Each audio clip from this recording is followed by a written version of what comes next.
अस्सलाम वालेकुम नाजरीन, एक नए व्लॉग के साथ आपकी खिदमत में हाजिर है। नाजरीन, हम मौजूद हैं सुप्रीम कोर्ट ऑफ पाकिस्तान में, जहां पर आज एक बड़ी डेवलपमेंट हुई है। एक नहीं बल्कि दो डेवलपमेंट्स हुई हैं। एक तो सुप्रीम कोर्ट ऑफ पाकिस्तान ने अब बाज़ाब्ता तौर पर इलेक्शन में रिगिंग के मामले पर नोटिस लिया है, मुकदमा समाअत के लिए मुकर्रर कर दिया गया है। इंतहाई अहम ये मामला है। और दूसरी जानिब जस्टिस मज़ाहिर अली अकबर नकवी के खिलाफ हर गुजरते दिन के साथ साथ घेरा मजीद तंग हो रहा है।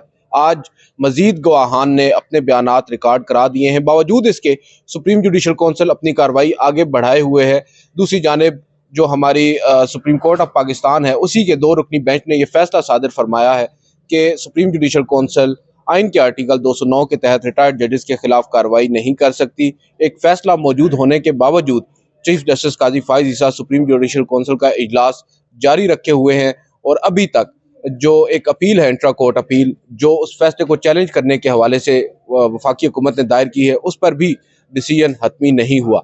हम इन दोनों मौजूआत पर बात करेंगे। सोहेल रशीद साहब हमारे साथ मौजूद हैं, सीनियर जर्नलिस्ट हैं, कोर्ट्स को कवर करते हैं। सोहेल रशीद साहब, सबसे पहले तो ये जो इंतखाबात का मामला है, आपको मालूम ही है इंतखाबात में जो मुबैना धांधली है, इसको जवाज बनाकर एक शहरी हैं ब्रिगेडियर अली नाम के, उन्होंने एक दरख्वास्त, आइनी दरख्वास्त, आइन के आर्टिकल 184(3) के तहत सुप्रीम कोर्ट ऑफ पाकिस्तान में दायर की 2 रोज़ कबल, और आज उस दरख्वास्त को समाअत के लिए मुकर्रर कर दिया है। और जो बेंच तश्कील दिया गया है वो बड़ा इंटरेस्टिंग है सर। ये वही बेंच है जिसमें चीफ जस्टिस काजी फाइज ईसा हैं, जस्टिस मोहम्मद अली मज़हर हैं और जस्टिस मुसर्रत हलाली हैं। ये तीनों फाजिल जजेस साहिबान ही 13 जनवरी को वो फैसला भी सादिर फरमा चुके हैं जिसमें पाकिस्तान तहरीक इंसाफ से बल्ले का निशान छीना गया था। तो आप इसको किस तनाजुर में देख रहे हैं? इस दरख्वास्त को समाअत के लिए मुकर्रर किया गया है, क्या वजह हो सकती है? देखें आदिल भाई, इस केस को समाअत के लिए मुकर्रर इसलिए भी किया गया कि सबसे पहले तो जब ये दायर हुई दरख्वास्त तो हम सब ने खबरें चला दी और किसी एक ने शायद ये भी हेडलाइन लगा दी कि दरख्वास्त लग गई। उस पर चीफ जस्टिस काफ़ी बरहम थे और अगले दिन एक और केस चल रहा था और उसमें आउट ऑफ नो वेयर उन्होंने इस पर कमेंट किया, रिमार्क्स दिए। हाँ कि जी चीफ जस्टिस पाकिस्तान को तो नहीं पता, लेकिन अखबारों में हेडलाइन लगी हुई है जी ये इलेक्शन के मामले पर यहाँ पे लग गई पटिशन और मुझे अभी भी नहीं पता। तो तब से मैं ये फील कर रहा था कि ये पटिशन लगेगी, क्योंकि इस पे हेडलाइनें अगर लग चुकी हैं और तबसरा भी हो चुका है कोर्ट में, तो ये अब लगेगी भी। अब सबसे पहले तो उस पटिशन की बात करते हैं, उसमें है क्या। उस पटिशन में ये कहा गया है कि जी जिस तरह से इलेक्शन हुए हैं, प्री पोल रिगिंग का उसमें जिक्र किया गया है पहले सबसे कि प्री पोल रिगिंग हुई है और उसमें सारी चीज़ों को जवाब बनाया गया कि जी एक पार्टी को महरूम रखा गया। फिर कहा गया कि इलेक्शन डे पे जिस तरह की चीज़ें सामने आई हैं और रिजल्ट डिले हुए हैं, उससे ये मामला मशकूक हो चुका है और जो जमहूरी असूल हैं वो मुतासिर हो रहे हैं और उस पर कंप्रोमाइज़ हो रहा है अगर ये इलेक्शन बरकरार रहते हैं।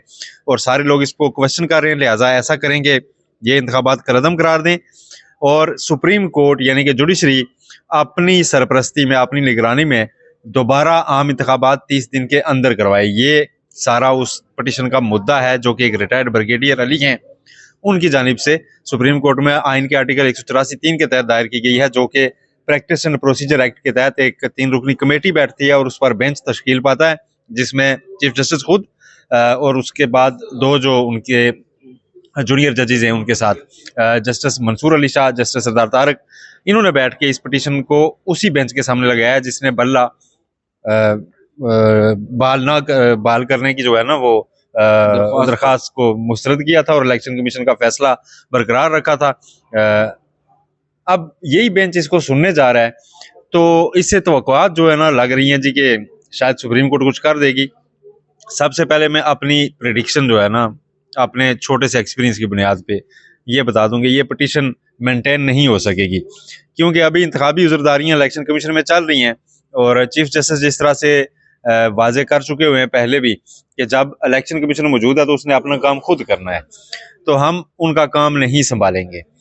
और इलेक्शन कमीशन पे बेतहाशा एतबार, एतमाद, इत्मीनान खुद भी किया सुप्रीम कोर्ट ने और बाकियों को भी तलकीन करती रही है कि आप आईनी इदारा है उसके ऊपर कोई इल्ज़ाम न लगाएं और आप उसका एहतराम करें और उसने अपना काम खुद करना है। अब इलेक्शन कमीशन ने अपना काम खुद कर दिया है 8 फरवरी को, 9 फरवरी को और आज कितनी फरवरी है? 16 फरवरी है। 16 फरवरी तक काम जारी है। अभी भी थोड़ी देर पहले पता चल रहा था कि नवाज शरीफ का मनसेरे वाला जो हल्का दूसरा उम्मीदवार जीत चुका है और नोटिफाई भी हो चुका है, उस नोटिफिकेशन में फिर कोई तरमीम करके वहां के आरओ को भी तब्दील कर दिया गया है। इलेक्शन कमीशन अपना काम अभी भी कर रहा है, लेकिन लोग अब जो है ना उस पर एतबार करने को तैयार नहीं है क्योंकि जिस तरह का पूरा दुनिया में एक तमाशा लग चुका है पाकिस्तान का इंतखाबात के मामले पर, उसके बाद कम अज कम लोग उसको मजबूरन मान लेंगे, जो भी वो नोटिफिकेशन जारी करेगा दिल से एहतराम नहीं कर रहे, और आप लोगों के दिलों में एहतराम जबरदस्ती ठोस नहीं सकते कि जब उनका इतना ज्यादा जो इलेक्शन से सारी तवक्कुआत थी, उसके बाद इस्तेकाम आएगा, उसके बाद एक नई वेव चली या पूरा बलोचिस्तान प्रोटेस्ट करने बैठा हुआ है। तो इस सिचुएशन में ये सारी सूरत हाल बनी हुई है, जो इसमें सुप्रीम कोर्ट पे अब ये पिटीशन लगी है, और लोग अपनी अपनी तरह की एक्सपेक्टेशन रखते हैं कि जी इससे शायद हमें कोई फायदा होगा। जो समझते हैं कि हमारे साथ ज्यादती होगी, वो समझेंगे हाँ जी अब तो सुप्रीम कोर्ट के मामला चला गया, वो तो देखें जी वो कुछ करेगी। दूसरे ये समझते हैं कि पूरी दुनिया से जहां पे कोई भी एक आवाज भी इन इलेक्शन की हिमायत नहीं आ रही, तो शायद सुप्रीम कोर्ट कहे जी कि नहीं इलेक्शन हो गए, बस लाइन खिंच गई, अब कोई इस पे सवाल ना उठाए, तो उनको भी तवक्कुआत हैं कि यहाँ से कुछ ऐसा बहुत से लोग ये समझ रहे हैं कि शायद चीफ जस्टिस काजी फायज ईसा ने इस दरख्वास्त को जो समाअत के लिए मुकर्रर किया है, बेसिकली इन इंतखाबात को वैलिडेट करने के लिए किया। देखिए ये तो जिस दिन वो करेंगे उसी दिन होगा, लेकिन इस पिटीशन को कबल अज़ वक्त कहकर ही खारिज किया जाएगा, ज्यादा से ज्यादा। लेकिन अगर ये नहीं होता और चीफ जस्टिस कहते हैं नहीं जी बड़ा अच्छे से हुआ है और बस अपना अपना मैंडेट आ गया, जिसने बैठना है बैठे, इलेक्शन कमीशन यही कर सकता था और दुनिया सवाल ना उठाए क्योंकि हमारी अपनी सिक्योरिटी डायनामिक्स हैं और हम उसमें मुदाखलत नहीं कर सकते, तो कुछ अगर इस तरह के रिमार्क्स आ गए। मेरे ख्याल से तो ऑब्जर्वेशंस काफी मैटर करती हैं। गो कि आपकी बात से मैं मुकम्मल मुत्तफिक हूँ कि ये दरख्वास्त काबिल समाअत है भी नहीं असूली तौर पर भी, और दूसरी जानिब जो असल मुद्दा है वो ये है कि हो सकता है जो दरख्वास्त गुजार हैं उनको जुर्माना भी आयद कर दिया जाए, लेकिन मुद्दा यहाँ पर मुख्तलिफ है सर। मुद्दा ये है कि जो दरख्वास्त गो के 3 सफ़ात पर मुश्तमिल है, उसमें जो ग्राउंड्स लिए गए हैं वो बड़े इंपॉर्टेंट हैं। रिगिंग की बात की गई है, जो इलेक्शन से पहले जो कुछ होता रहा है उसका जिक्र किया गया है, और इलेक्शन के बाद जो कुछ हो रहा है, और फिर सुप्रीम कोर्ट ऑफ पाकिस्तान से ये कहा जा रहा है कि अपनी निगरानी में इंतखाबात करवाए जाए। हालांकि मैं ये उनसे कहना चाहूँगा दरख्वास्त गुजार से कि उनको अब भी ये कहने की ज़रूरत है, क्योंकि हम तो ये देख रहे हैं कि ये इंतखाबात ऑलरेडी सुप्रीम कोर्ट के ही ज़ेर निगरानी हुए हैं।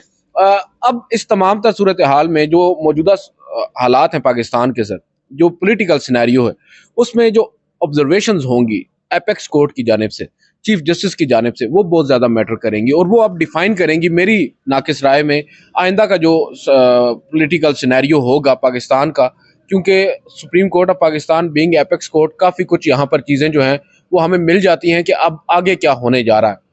इसी तरह चीफ जस्टिस की हम बात कर रहे हैं, सुप्रीम कोर्ट में ही जस्टिस मज़ाहिर अली अकबर नकवी कुछ अर्सा कबल तक जज हुआ करते थे, जो बाद अज़ां असर के टाइम पर रोज़ा तोड़कर चले गए, उन्होंने अपना इस्तीफ़ा दे दिया, और बहुत से लोगों को उन्होंने मायूस भी किया है, बिलखसूस पाकिस्तान तहरीक इंसाफ के लोगों को, जो उनको काफ़ी अपराइट भी समझते थे, और इन देयर ओन राइट्स वो ये समझते थे कि वो बड़े दबंग जज हैं और आखिरी दम तक फाइट करेंगे। उन्होंने रीड भी नहीं करने दिया किसी को कि वो क्या करने जा रहे हैं, क्योंकि जब कौंसिल की कार्रवाई में ओपन कार्रवाई थी तो वो आए, तो हम लोग उनके इर्द गिर्द खड़े हुए पूछे क्या, वो इतने गुस्से में भरे हुए थे अपने खिलाफ कार्रवाई के ऊपर, और वो इस्तीफे वाली बात तो करने नहीं देते थे किसी को। वो कहते थे कि मेरे खिलाफ इनके पास है क्या, और मैं तो मतलब ना इनको बस छोड़ूंगा नहीं। और मैं बंदा कहता था यार ये तो वाकई कोई ऐसा बंदा लग रहा है जैसे जिसके साथ बहुत बड़ी ज्यादती हो रही है और वो एक नेचुरल रिएक्शन में बोल रहा है। इसलिए जिस दिन इस्तीफा आया तो मैंने खबर चलाने से पहले काफी मिनट कंफर्म किया, मैंने कहा कोई एमएनओ उड़ा रहा हो, क्योंकि अभी तो कल की बात है कि वो उनका रवैया और था, तो कैसे इस्तीफा हो गया एकदम। तो उन्होंने वाकई आपने दुरुस्त बात किया कि वो अनएक्सपेक्टेड सा इस्तीफा था, क्योंकि वो फाइट कर रहे थे और बड़े वकला उन्होंने खड़े कर लिए थे। ख्वाजा आरस मखदूम अली खान उनकी जंग लड़ रहे हैं और बड़े वैलिड पॉइंट्स उठा रहे हैं, हाँ बैरिस्टर अली जफर बड़े वैलिड पॉइंट्स उठा रहे हैं, और अचानक पता चलता है जी कि वो तो मुस्ताफी हो गए हैं और वो जज रहना ही नहीं चाहते, और उन्होंने इस्तीफे में वो डिटेल वजूहात भी नहीं लिखी, बस ये कहा कि मैं मजीद बस जितना हो गया उसमें मुझे बड़ा प्राइड है और अब मैं जा रहा हूँ। अब उन्होंने जाते हुए किया क्या, एक उनसे ना गलती भी हो गई, उन्होंने जाने से पहले कहा जी कि मेरी कार्रवाई ओपन कर दें, कार्रवाई ओपन करके वो भी चले गए, उनके वकला भी चले गए, अब हम होते हैं रिपोर्ट कर दें और डेली उनके खिलाफ गवाह आगे बयान देते हैं जी कि इतने करोड़ का प्लाट फलां जगह, इतने करोड़ का फलां जगह, हमने तो वही रिपोर्ट करना है, आपका तो डिफेंस वहां पे है ही नहीं, आप तो खत लिखते हैं कि मैं इस कार्रवाई को ही नहीं मानता, कार्रवाई को नहीं मानते, लेकिन गवाहान आ रहे हैं तो अब आपका नुकसान तो हो रहा है। मेरी तो सर इस मामले के ऊपर ओपिनियन सिंपल सी है, मैं ना कभी भी किसी जज के खिलाफ जो रेफरेंस आता है या इवन दो जो पब्लिक रिकॉर्ड में आ जाता है चीज़, मैं मेरिट्स के ऊपर डिस्कस ही नहीं करता उस चीज़ को। देखते हैं हम लोग क्या को मेंटेनेबल है, क्या मेलाफाइडी इंटेंट है, क्यों कर इस वक्त के ऊपर रेफरेंस आया, चाहे वो काजी फायज साहब का हो या जस्टिस मज़ाहिर अली अकबर नकवी का। हमने उसकी भी मुखालफत की थी और इसको भी हमने दुरुस्त नहीं जाना था। वजह यह थी कि जिन हालात में ये रेफरेंस आया था वो कुछ ज़्यादा हमें मुनासिब नहीं लग रहा था। बहरहाल अब कल सर जो पहली मैंने प्रोसीडिंग जो यहाँ पर एग्जामिनेशन हुई है, जो मुख्तलिफ बयानात आए हैं गवाहों के, उन्होंने जिस तरह के यहाँ पर इंकशाफात किए हैं, on the face of it बहुत सारी चीज़ें अब कम अज़ कम अया हो गई हैं और हम भी बाउंड हो चुके हैं उन पर बात करने से, कि पाकिस्तान के एक जज साहब हैं और वो जिस तरह की ट्रांजैक्शंस कर रहे हैं और ओपनली जिस तरह के यहाँ पर तरीक़ाकार अपनाए जा रहे हैं। एक प्लॉट है जिसकी कीमत 27 से 28 करोड़ है, वो प्लॉट उन्हें 8 से 10 करोड़ में अगर मिल रहा है, 12 करोड़ में मिल रहा है। बहुत सारी चीज़ें हैं, बहुत से सवालात हैं और पेमेंट्स कोई और हाउसिंग सोसाइटी कर रही है, इस तरह के सवालात हैं। ऑब्वियसली यहाँ पर अब एक चीज़ बड़ी इंपॉर्टेंट है कि मज़ाहिर नकवी साहब के जो वकला हैं वो भी दस्तबरदार हो गए हैं मज़ाहिर नकवी साहब की डायरेक्शंस पर। उन्होंने कल एक ख़त लिखा था सुप्रीम जुडिशल कौंसिल को कि मैं अपने वकला को साइड पर कर रहा हूँ और वो अब मेरी तरफ से पेश नहीं होंगे, और यहाँ पर अब आप कह सकते हैं कि एक एक्स पार्टी किस्म की प्रोसीडिंग्स हो रही हैं। Having said that, justice Mazahir Ali Akbar Naqvi ने एक और ख़त लिखा है सुप्रीम जुडिशल कौंसिल की सेक्रेटरी यानी रजिस्ट्रार सुप्रीम कोर्ट को, और उस ख़त में उन्होंने कहा है कि जो आइन है, जो कानून है और जो अदालती नज़ीरें हैं, उनके मुताबिक सुप्रीम जुडिशल कौंसिल रिटायर्ड जज के खिलाफ कार्रवाई नहीं कर सकती। बावजूद इसके क्यों कर सुप्रीम जुडिशल कौंसिल उनके खिलाफ शिकायत पर अब भी अपनी कार्रवाई जारी रखे हुए है। अब यहाँ पर एक जवाब जो बताया जाता है चीफ जस्टिस की जानिब से, वो आफिया सिद्दीकी आफिया शहरबानो का वो केस है जिसमें जस्टिस मुनीब अख्तर ने एक फैसला तहरीर किया था और ये कहा था कि रिटायर्ड जजेस के खिलाफ कार्रवाई नहीं हो सकती आइन के आर्टिकल 209 के तहत।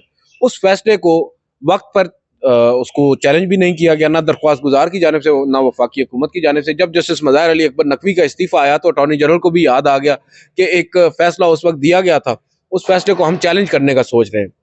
टाइम बार्ड होने के बावजूद और मुकदमे में फरीक ना होने के बावजूद अटॉर्नी जनरल साहब की दरख्वास्त को समाअत के लिए मुकर्रर कर दिया जाता है, अपील को उसको काबिल समाअत भी करार दे दिया जाता है और अब मंडे को दोबारा से उसको समाअत के लिए मुकर्रर कर दिया गया है।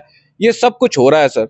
अभी तक ये डिसाइड नहीं हुआ कि आया वो जो 2 रुकनी बेंच का फैसला था दुरुस्त था या गलत था, क्या वो फैसला वापस होगा या बरकरार रहेगा।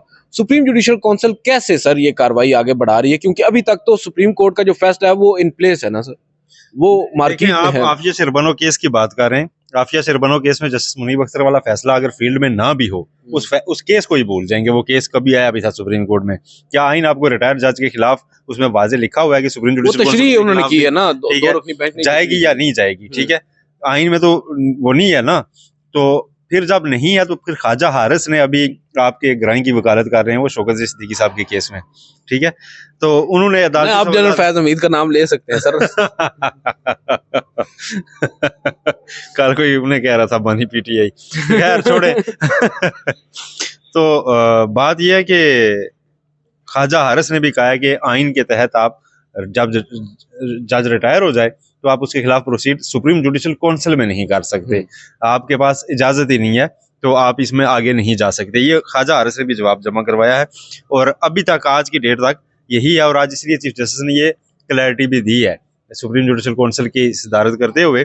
उन्होंने कहा कि लोग बातें तो करते हैं लेकिन हमारे दीगर सूबों से जजेस आए होते हैं यहाँ पर, तो इसलिए कार्रवाई आगे बढ़ाई। तो हमें अच्छी तरह से इदराक है कि ये मामला अभी सुप्रीम कोर्ट में पेंडिंग है और उसका फैसला आना बाकी है, तो इसलिए हम कोई फैसला, मुझे लगता है उनको इदराक इस बात का भी है कि जस्टिस सरदार तारिक मसूद साहब 10 मार्च को रिटायर हो रहे हैं।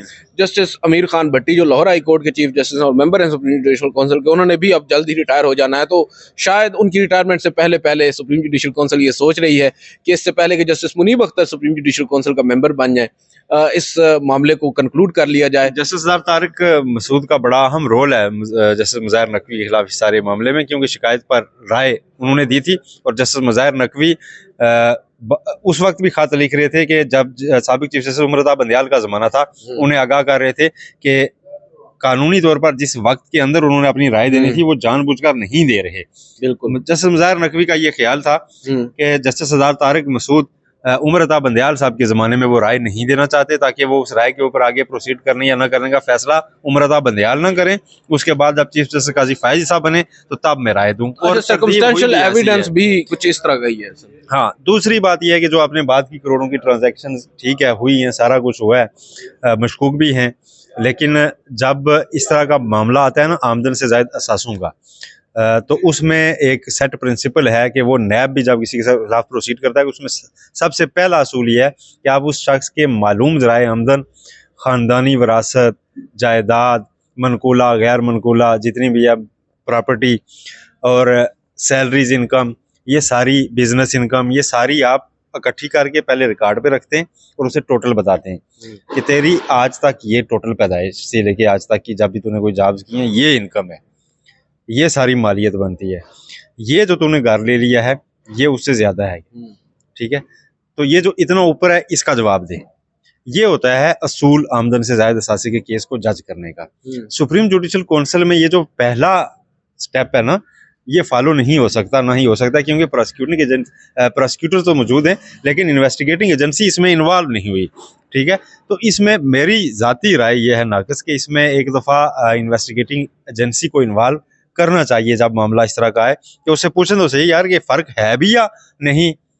करोड़ों की ठीक है जी ट्रांजैक्शन उन्होंने घर ले भी लिए, लेकिन अगर उनके पास सारे उसके जायज़ राय आमदन मौजूद हैं तो उसके बाद ये करोड़ों करोड़ों का जो चल रहा है टीवी में और अखबारात में हेडलाइंस, ये किधर चली जाएंगी। मुमकिन तौर पर जब ये कंक्लूड कर लें प्रोसीडिंग्स उसके बाद फिर किसी इदारे को भी मालूमात उनसे भी ली जा सकती है, उनसे भी पूछा जा सकता है। मैं आपको बताता हूँ कि कराची में नैब ने एक 5-6 साल पहले छापा मारा तो उसमें से काफ़ी गाड़ियाँ और बड़ा कुछ निकल आया। अच्छा जी, हमने भी खबरें चला दी, ज़ाहिर है नैब ने बताया कि जितनी चीज़ें निकली और वीडियोस थी हमने चला दी कि ये चीज़ें निकली हैं। बंदे को अरेस्ट करके इस्लामाबाद ले आए। अगले दिन उसका भाई है और वो हमें ढूंढ रहा था। उसने कहा यार आपने उनकी चला दी हैं तो आपको मैं बताता हूँ जी कि हमारा ख़ानदानी जो है ना पाकिस्तान से पहले का ज़मीनों के लेन देन का मामला है। हम ज़री ज़मीनें ख़रीदते हैं और बेचते हैं, ठीक है। और हमने अपनी दादा की जो प्रॉपर्टी थी उस ज़मीनों को हमने इतना फैलाया है और ये हमारे पास पूरा एविडेंस है। तो ये सारी तो जो गाड़ियां आपको दिखाई गई ये किसी भतीजे की या किसी भाई की या सारी हम इकट्ठे रहते हैं और इकट्ठी हमने पार्क की होती हैं। ये जाके एक बंदे के नाम पे डाल के उठा के नैब ले आया है कि जी सारी गाड़ियां इसकी निकली हैं। तो हम सारे तो जद्दी पुश्ती अमीर लोग हैं, हमें तो वो है ही नहीं और हमारे पास पूरा हिसाब इसका मौजूद है। तो हमारा मीडिया ट्रायल पहले क्यों किया गया? वो केस उसका अभी भी चल रहा है, उसको सजा नहीं हुई, ठीक है, और केस पेंडिंग है और फंसा हुआ है, ठीक है। अब एक तरफ तो ये पैमाना है, दूसरी तरफ जज के करोड़ों के प्लाट अगर गलत हैं तो बहुत गलत हैं, लेकिन आपको वो अगर जो है ना उसको जस्टिफाई करना पड़ेगा, ठीक है। सुप्रीम जुडिशल काउंसिल सिर्फ रिकॉर्ड कीपर्स को बुला के कि जी अच्छा हाँ ये इसी का नाम मुंतकिल हुआ था, हाँ ये इसके बेटे का है, ये फलां तारीख को आ गया था, जब तक मुतलका बंदा जवाब नहीं देगा कि ये पैसे मैंने कहाँ से लाए हैं, आप अपने पास से ज्यूम नहीं कर सकते। अजम्पशन की बुनियाद पे ही नवाज शरीफ जो है ना एवनफील्ड केस में बरी हुए हैं और नैब ने उसको चैलेंज भी नहीं किया। उसमें क्या है कि प्रॉपर्टी वहीं मौजूद है, उन्होंने सफाई भी नहीं दी, उन्होंने वजाहत भी नहीं दी। मसला सिर्फ ये था कि नैब ये नहीं बता सका था कि उसकी टोटल वैल्यू क्या है और इनके टोटल असासे की इनकम ज़राए आमदन कितनी है और कैसे उससे वो ज़्यादा है। नैब नहीं बता सका था क्योंकि एक तो वो फॉरेन जुरिस्डिक्शन की बात थी, वहाँ से इनको प्रॉपर्टी की एवेल्युएट ही नहीं कर सके, ठीक है। तो इन्होंने सिर्फ कहा था हाईकोर्ट में जी कि गूगल कर लें तो आपको पता चल जाएगा एवनफील्ड्स कितने के। तो यहाँ भी अगर गूगल करके आपने करना है तो ठीक है। हाँ, मज़ाहिर नकवी साहब की प्रॉपर्टी की वैल्यूएशन यहाँ पे ज़रूर पेश हो रही है, लेकिन उनके अपने ज़राए आमदन कितने हैं उसको भी टेबल करना पड़ेगा। हो सकता है साइड बिजनेसेस हो, उनकी फैमिली। कुल मिला के कहने की बात यह है कि आपको इन्वेस्टिगेटिंग एजेंसी को इसमें इन्वॉल्व किए बगैर आप एक फेयर नतीजे पे पहुंचने में बहुत मुश्किल होगा। बिल्कुल ठीक है। और नाज़रीन, सोहेल रशीद साहब ने बड़ा राइटली सो ये बात की है, लेकिन अब इम्पोर्टेंट चीज़ ये है कि जो साहबजादे हैं जस्टिस मज़ाहिर अली अकबर नकवी के, उन्हें पहले तो विटनेस लिस्ट में डाला गया अटॉर्नी जनरल साहब की जानिब से जो कि प्रोसिक्यूटर हैं। अब आज सरदार तारिक मसूद साहब के इसरार पर और जस्टिस काजी फायज ईसा और जस्टिस मंसूर अली शाह भी उन सब ने ही कहा है कि उनको आप इस लिस्ट में ना डालें, उनको समन करने की ज़रूरत नहीं है, उन्हें बुलाने की ज़रूरत नहीं है। अब ये फैसला किया गया है सुप्रीम जुडिशल काउंसिल की जानिब से कि जस्टिस मज़ाहिर अली अकबर नकवी के साहबजादों को तलब नहीं किया जाएगा और मुमकिन तौर पर कुछ अरसे के बाद जब अब बताया यही जा रहा है कि जो तारीख है वो दी जाएगी ऑर्डर के अंदर, और कब दी जाती है ये मालूम हो जाएगा, कब तारीख मुकर्रर की जाती है।